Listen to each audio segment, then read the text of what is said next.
Magandang araw mga kaibigan. Good news po ang pag-usapan natin sa mga kapwa ko senior citizens na makakaabot ng milestone age. Yung makaabot ng 80, 85, 90, 95. Then of course, yung 100. Ngayong taon po, 2025, under sa Expanded Senior Citizens Act, makakatanggap na ng 10,000 pesos sa ang isang senior citizen na makaabot ng 80, 85, 90, 95 at may pundo na. Ito, i-share ko sa inyo ang isang vlog ni Biyahe ni Kin. Na-interview niya ang mismong OIC ng National Commission for Senior Citizens, si Dr. Loreche. So pakinggan natin ito. Ano yung mga requirements, paano kayo makatanggap ng ganitong benepisyo, at least meron, kaysa yung wala.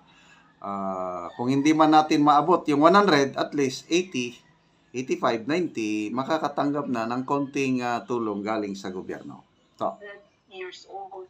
And ang pangatlo ay yung pinakabagong batas na ang tawag dyan ay ang Expanded Centenarian Cash 11382.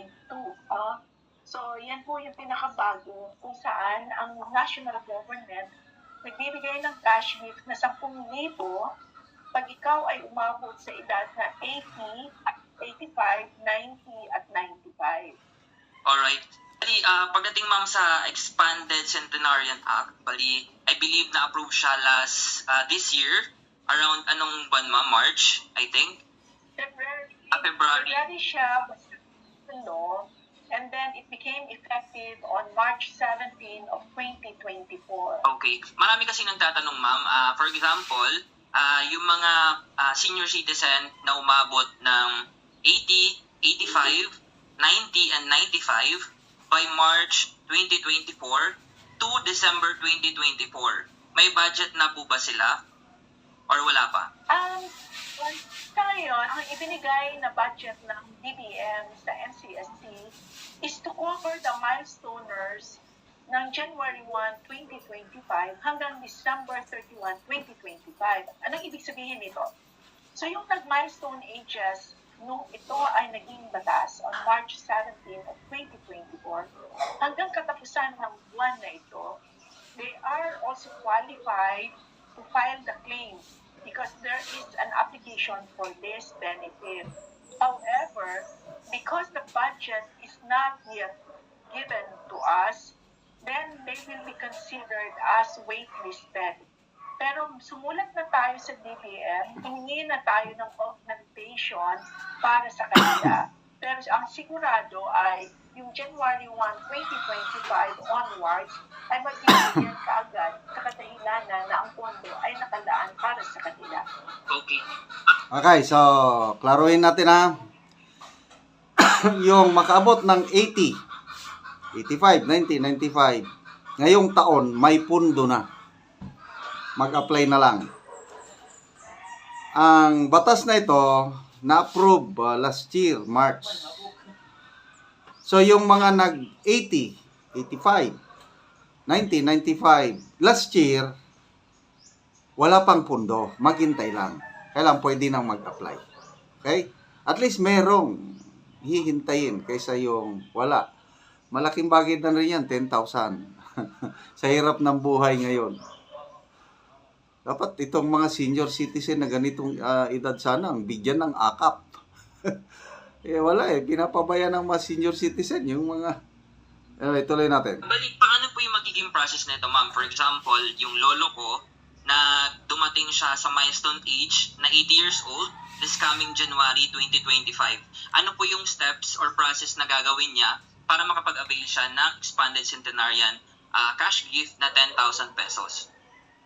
Dalawa yan. Una, pwede siyang tumingin sa ating webpage, sa webpage natin, www.ncsc.gov.ph. Andun, makukuha niya doon yung application form. So, fifilapan niya yon. Or kaya naman, dumiretso siya sa OSCA, yung Office of Senior Citizens Affairs, kung saan siyang membro, o kaya sa LGU, kung nasaan ang ating local social welfare development officers. Sila ay ang magpo-process nito. Merong mga requisitos na kailangan nilang ibigay at ito ay i-validate ng LGU or ng OSCA. At pagkatapos nito, kung kumpleto ang kanilang mga documents, ipapasa ito, iaakyat ito sa local chief executive para sa recommendation. And then, ipo-forward ito sa ating regional offices para matingnan ng ating regional offices yung kanilang mga papeles. And then, iaakyat sa central office para sa kanilang payroll. Okay. Bali, linawin ko lang ma'am kung nagets ko yung statement kanina. Bali, ito ay kailangan nila i-apply. Hindi siya automatic na pag dumating ka ng 80, 85, 95, and 90 and 95 ay automatic silang mabibigyan ng 10,000 na cash grant. Correct po ba, ma'am? That is correct.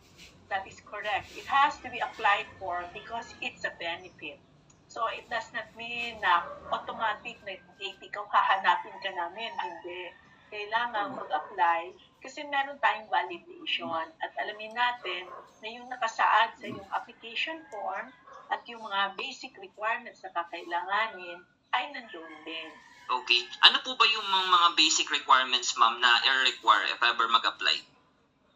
Ang pinakauna, ang application form.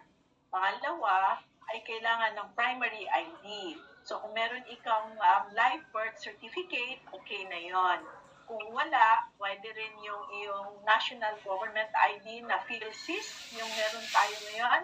Yan. So yan yung ating primary ID, kahit isa sa kanila. Kung wala talaga yung dalawa, pwede din naman ang ating tinatawag na passport. Pwede rin ang mga any government-issued IDs, kunyari medical doctor, kagaya po, pwede ang PRC. Pero may kasama itong isa pa. So, ibig sabihin, kailangan dalawa sa ating secondary ID requirements ang ating isasubmit para ito ay ma-validate. Of course, natural naman, kailangan natin ng photo ID, no? 2x2. O kaya isa din na half body na kailangan yung ating picture na nandoon din. So, heto siya. Heto lang yung mga basic requirements na kakailanganin upang tayo ay maka-avail, ma-process yung iyong claim for the benefit. Okay. How about those, for example, next year, aabot po ng 81 or 84, hindi siya pasok doon sa milestone na tinatawag. Ano po yung mangyayari sa kanila? Hindi. Maghihintay talaga siya. Kung 81 siya, maghihintay siyang umabot siya ng 85. Kung 79 siya, hintay niya maging 80. Kung 93 siya, maghihintay siyang maging 95 siya. Okay. Bali yung application, ma'am, ba gagawin dapat 80 ka na or 85 or pwede siyang gawing in advance? Pwede siya 4 to 6 months prior to your birth date, no, for the milestone. Pwede ka nang mag-process ng iyong claim. Okay. How about, ma'am, doon sa mga, for example, yung senior citizen ay hindi na makatayo since yung mga age na yan ay medyo may kahirapan na yung physical ng mga ating mga senior citizen. Paano yun, ma'am? Mga bedridden, may sakit, mga OFW na nasa ibang bansa na magma-milestone sa ganyang edad, makakakuha pa rin po ba sila ng ganong benefit? That's correct. So kung ikaw ay may sakit at nakalatag sa iyong higaan, pwedeng mag-issue ng special power of attorney. So ibig sabihin SPA and the authorization. Pag ikaw naman ay naninirahan sa ibang bansa, subalit ikaw ay Pilipino at ikaw ay pasok sa milestone ages, pwede rin i-process yan sa pamamaraan ng pag-submit nito sa iyong DFA o kaya sa Department of Migrant Workers, o kaya sa ating CFO, o yung Commission for Filipino Overseas. Okay. How about, man, for example, merong senior citizen na mag-80 for next year, but unfortunately, namatay. Makukuha pa rin po ba yung benefit ng kanyang kamag-anak or hindi na po?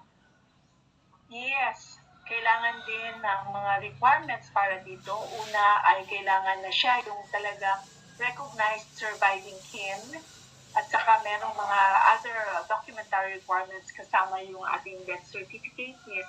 Okay, so maganda ito, ano? Summarize lang natin. Mag-apply yung mga qualified, yung mag-A80 na. 4 to 6 months bago kayo mag-80, 85, 90, 95, pwede nang mag-apply dyan sa inyong bayan, yung Office of the Senior Citizen, OSCA, or sa local MSWD. Mag-submit lang kayo ng birth certificate at saka valid ID para iproseso na. So, pag walang problema yung papeles, ire-recommenda kayo ng mayor sa inyong bayan. And then, from the office of the mayor, pupunta sa regional office ng National Commission for Senior Citizens. Then, ay approve sa taas, sa commission mismo, and then hintayin nyo na. So, maganda ito. May pondo na po ang batas na ito, pwede na kayong makakuha ng benepisyo. Yung last year na nag-80, 85, 90, 95, maghintay kayo ng pondo, but nandyan na. I hope matatanggap nyo na rin, maghintay lang.